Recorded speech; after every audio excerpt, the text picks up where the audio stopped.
उड़े खातिर बबुआ पाख ना होला, तो दिल जहाँ लागे दिमाग ना लागे, पूछ लेनिए से कि खराब ना लागे, कि अपना बाजारा में हमारा के आवे देबू का। एगो बात बताई तो बतावे देबू का, अलाइल बानी से नुरा। काजल जी को एक गाना के लिए रोकिएगा, वो मेरे दिल के करीब का गाना है, उनके साथ करना है। कि प्यारे नहीं खेल लिखल अरे हाथ के लकीर में, नहीं खुद तकदीर में, कि घाम लगता ये राजा, घाम लगता। लेके आई इसी जिला का आप लोग का प्यारा भाई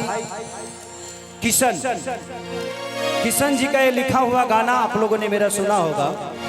और उन्होंने एक और गाना लिखा था,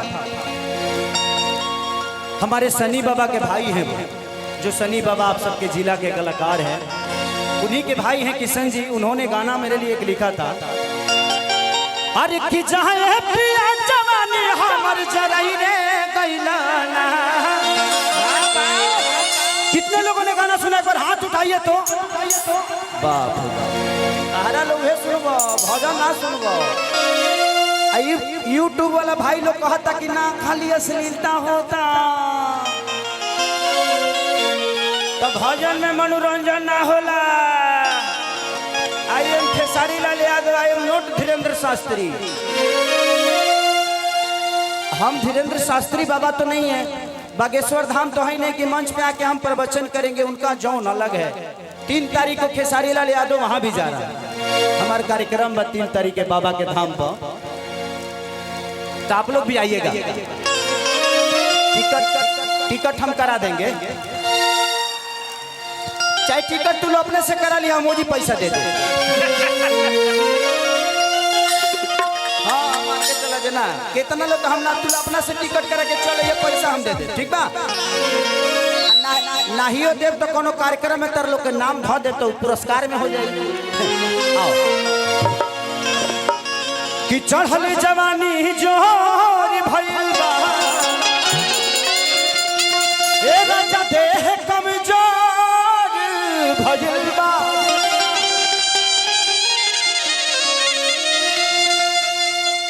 कि ना रहलोगे तो दिल में उठे आगी हो, काहे तार सावतार बलिया के बागी हो।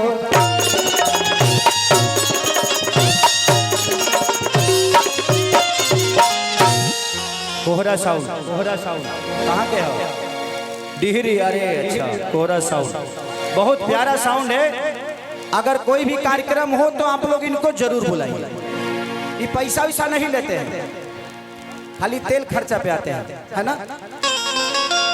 ले लाओ तू तेलवे में मार देगा कम से कम 1-1.5 लाख रुपया। चलिए, लेकिन बहुत प्यारा साउंड है भाई, भगवान ऐसे ही बनाए रखे आपको, ताकि हम जैसे कलाकारों को मनोरंजन होता रहे। बस 1-2 गाना और गाए, बहुत कलाकार बाड़े, ऐसे जे सबके सुनल रहो जरूरी बा।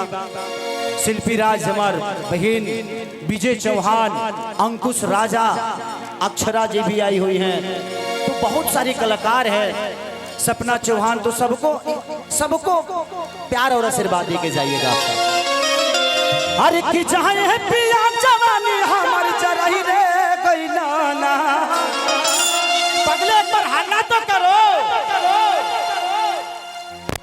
तू पीछे से हल्ला करता रह, तू हल्ला करता रह कि हवा छोड़ता रह।